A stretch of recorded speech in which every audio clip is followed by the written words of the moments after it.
প্রিয় পরীক্ষার্থী, তোমরা যারা এডুকেটিভ চ্যানেলে চোখ রেখেছো তোমাদের সকলকে ওয়েলকাম। আশা করি তোমরা সবাই ভালো আছো। আজ এডুকেশন সাবজেক্টের নতুন একটি এবং গুরুত্বপূর্ণ একটি টপিক নিয়ে আমরা আজকে আলোচনা করব, যেখানে আমরা দেখব আলেকজান্ডার পাসেলং পরীক্ষা। এটি বুদ্ধির একক যে সম্পাদনীয় অভিক্ষা রয়েছে তার মধ্যে অন্যতম একটি অভিক্ষা। এই অভিক্ষা সম্পর্কে আজকের এই ভিডিওতে আমরা বিস্তারিত আলোচনা করব।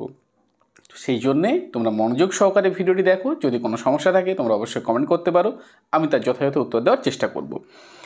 এই যে বিষয়টি রয়েছে আলেকজান্ডার পাসেলং অভিক্ষা, এটি কিন্তু আমাদের বুদ্ধির যে সমস্ত অভিক্ষাগুলো রয়েছে সেই অভিক্ষাতে সম্পাদনীয় অভিক্ষা পারফরম্যান্স টেস্ট, সেখানে কিন্তু অপেক্ষাকৃত যারা উচ্চতর মানসিক ক্ষমতা সম্পন্ন শিক্ষার্থী তাদের বুদ্ধি পরিমাপের জন্য কিন্তু এই অভিক্ষা ব্যবহার করা যেতে পারে। তো আমরা দেখে নেব অভিক্ষার সংজ্ঞা এবং উদ্দেশ্য সম্পর্কে কি বলা রয়েছে। আলেকজান্ডারের পাসেলং অভিক্ষা হলো একটি সম্পাদনীয় বুদ্ধির অভিক্ষা, যা মূলত মানসিক বুদ্ধি, স্থানিক সংগঠনের ক্ষমতা এবং প্রতিক্রিয়াগত সময়ে দক্ষতা নির্ধারণে সহায়ক। উদ্দেশ্য কি বলা রয়েছে?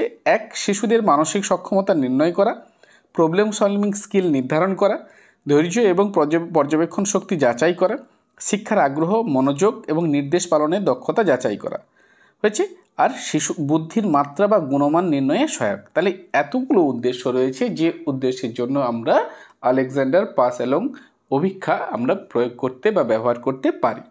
এবার আমরা দেখব এই অভিক্ষার কি কি গুরুত্বপূর্ণ বৈশিষ্ট্য রয়েছে, সেগুলোতে একটু চোখ রাখব। প্রথম কি? সম্পাদনীয় অভিক্ষা। অর্থাৎ আমরা বুঝতেই পারছি যে এই সমস্ত অভিক্ষাগুলো শিক্ষার্থীদের বিশেষত বুদ্ধি, বিভিন্ন ধরনের মানসিক ক্ষমতা, বিশেষ সম্ভাবনা ইত্যাদি বিভিন্ন ধরনের যে মানসিক বৈশিষ্ট্য সেই পরিমাপ করার জন্য কিন্তু এই জাতীয় অভিক্ষাগুলি কিন্তু তৈরি করা হয়ে থাকে।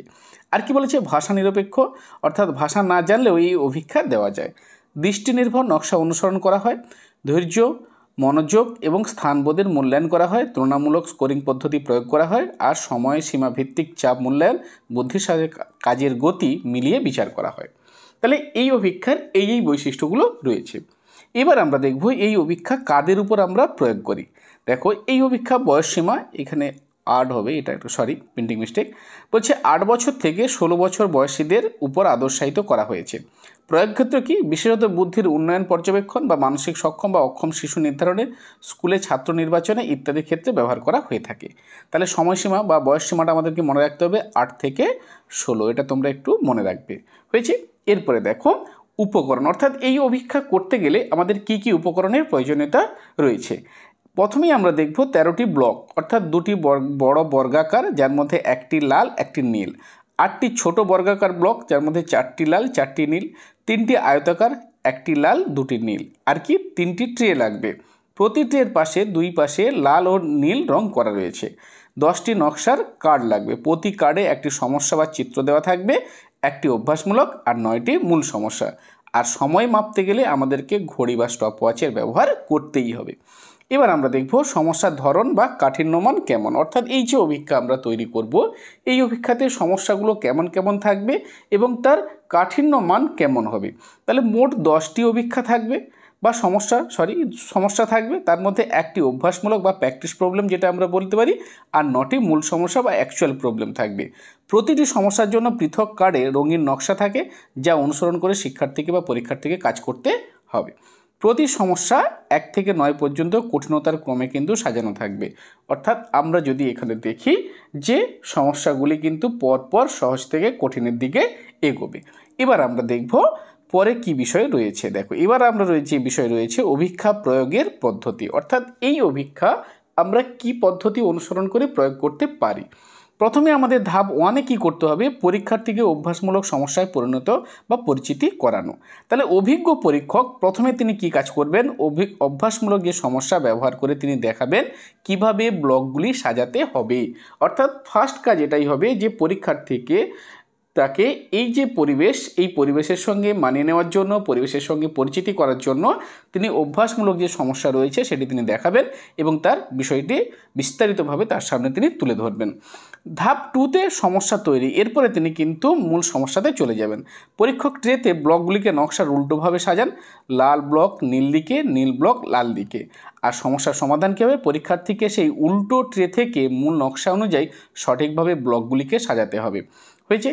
এবার আমরা দেখব এখানে একটি চিত্রের মাধ্যমে এই ব্লকটি আমরা আরও ভালো করে একটু বোঝার চেষ্টা করব। দেখো এখানে আমাদের যে ছবিটি রয়েছে, যে চিত্র, সেই চিত্রে আমরা কি দেখতে পাচ্ছি, এইভাবে বোর্ডে নকশা বা চিত্র থাকবে।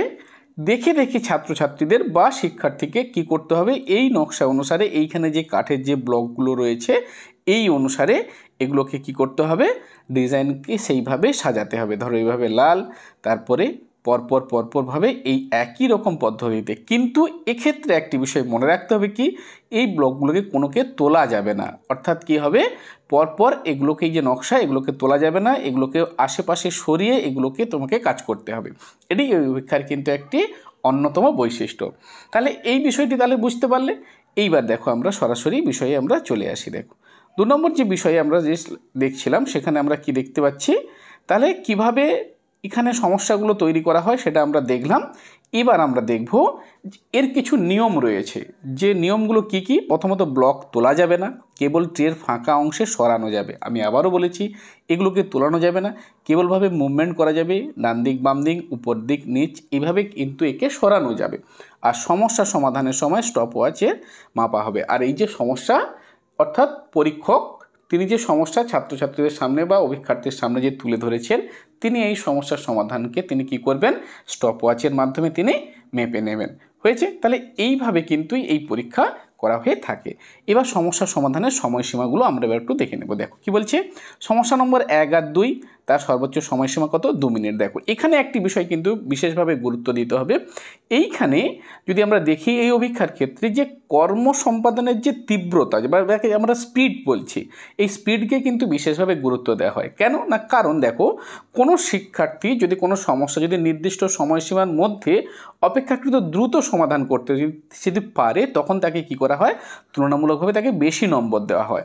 যেমন ধরো 1 নম্বর সমস্যার জন্য সর্বোচ্চ সময়সীমা বা 1 বা 2 এর জন্য কত আছে, 2 মিনিট আছে।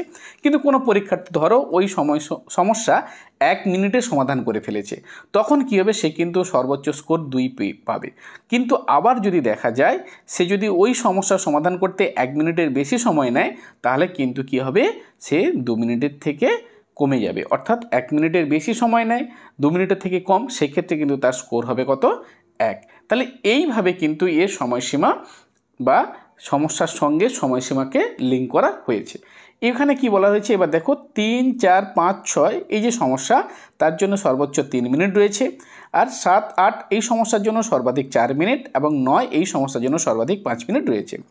সময়সীমার মধ্যে সমস্যার সমাধান করতে না পারলে সেই সমস্যা বাদ দিয়ে পরবর্তী সমস্যা কিন্তু শিক্ষার্থীর সামনে উপস্থাপন করা হয়। এবার আমরা দেখব এই অভিক্ষা কী কারণে বন্ধ হয়ে যেতে পারে, বা মাঝপথে কিভাবে আমরা এই অভিক্ষাকে স্থগিত করে দিতে পারি। কি না, যদি পরপর 2টি সমস্যা শিক্ষার্থী সমাধান করতে না পারে, তাহলে অভিক্ষা বন্ধ হয়ে যেতে পারে, আর নতুবা সবগুলো সমস্যা ধাপে ধাপে দেওয়া হয়। এবার আমরা স্কোর নির্ণয় পদ্ধতি তাহলে দেখব। দেখো প্রতিটি সমস্যার জন্য নির্দিষ্ট সর্বোচ্চ স্কোর মান নির্ধারিত আছে। সমাধান দ্রুততার উপর ভিত্তি করে স্কোর দেওয়া হয়। যদি কেউ 1 নম্বর সমস্যা 1 মিনিটে সমাধান করে পূর্ণ 2 পাবে, আর 2 মিনিট সময় নেয় তাহলে 1 পাবে। হয়েছে?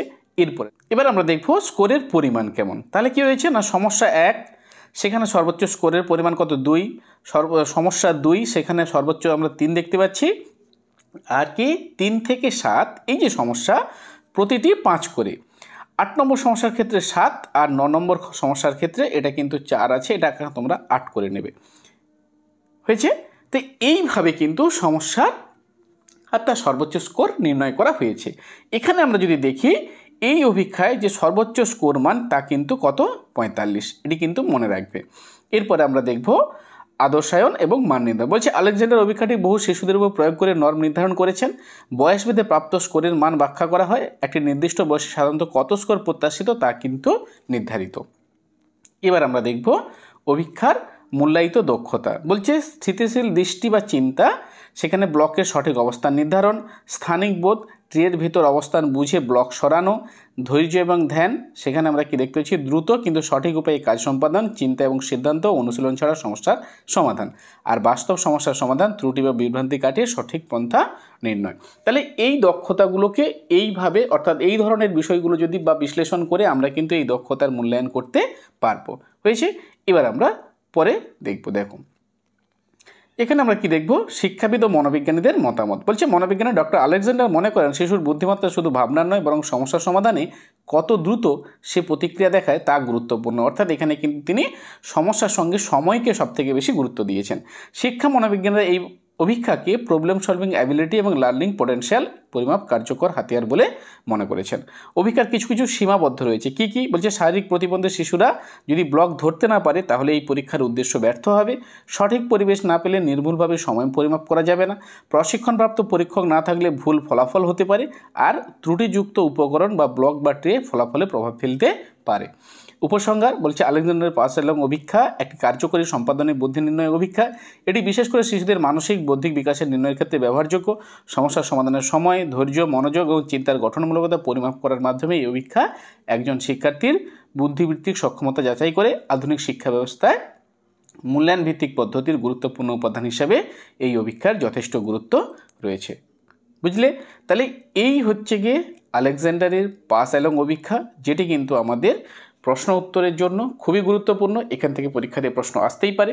তো এর পরবর্তী ভিডিওতে আমি কি করব, আলেকজান্ডারের পাস এলং অভিক্ষার উপরে কিছু এমসিকিউর প্রশ্ন এবং তার উত্তর নিয়ে একটি ভিডিও তোমাদের সামনে নিয়ে আসবো। ততক্ষণ পর্যন্ত ভালো থেকো, খুব ভালো করে পড়তে থাকো, কারণ একটি বিষয় সবসময় মনে রাখবে, বেশি বা ভালো করে না পড়লে সফলতা কখনোই আসে না।